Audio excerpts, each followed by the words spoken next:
White sugar extreme most poisonous ഫുഡാണ്. 5 times addictive than cocaine ഒരു സ്റ്റഡിയിൽ പറയുന്നുണ്ട്.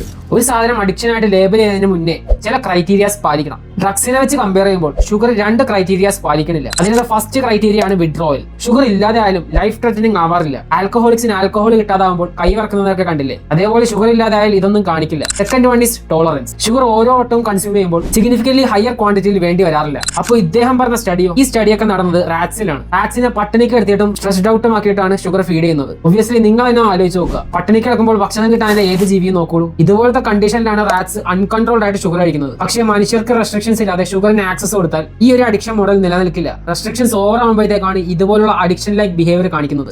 ഇതൊരു അഡിക്ഷൻ അല്ല. ഹ്യൂമൻ ന്യൂറോ ഇമേജിംഗ് സ്റ്റഡീസ് കാണിക്കുന്നത് നിങ്ങൾ ടേസ്റ്റ് ഉള്ള ഫുഡ് കഴിക്കുമ്പോഴത്തേക്കും ബ്രെയിന്റെ റിവാർഡ് പാത്വേസ് ഡ്രഗ്സിനായിട്ട് സിമിലർ ആയിട്ട് ആക്ടിവേറ്റ് ആവുന്നതാണ്. പക്ഷേ അത് കൊക്കൈൻ പോലുള്ള ഡ്രഗ്സ് ഉണ്ടാക്കുന്ന ഡോപ്പമിനർജിക് ചേഞ്ചസിന് ഐഡന്റിക്കൽ അല്ല. ഈ ഒരു ചേഞ്ച് ഉണ്ടാക്കാത്തത് കൊണ്ടാണ് നിങ്ങൾ ഒരു കേക്ക് കഴിക്കുമ്പോൾ അതിന്റെ ഫസ്റ്റ് ബൈറ്റിന്റെ ടേസ്റ്റ് ലാസ്റ്റ് ബൈറ്റിൽ കിട്ടാത്തത്. ഞാൻ പറഞ്ഞു വരുന്നത് ഷുഗർ വലിച്ചു വാരി കഴിക്കാനല്ല. നിങ്ങളൊരു പ്രോപ്പർ ആയിട്ടുള്ള ഡയറ്റ് ഫോളോ ചെയ്യുകയാണെങ്കിൽ sugar is okay in moderation. നിങ്ങളുടെ ബാക്കിയുള്ള ഹാബിറ്റ്സ് ആണ് ഷുഗർ ബാഡ് ആക്കുന്നതും ഗുഡ് ആക്കുന്നതും. ആൻഡ് ഇതുപോലുള്ള വീഡിയോസിനായി ഡ്രോപ്പ് മീ എ ഫോളോ.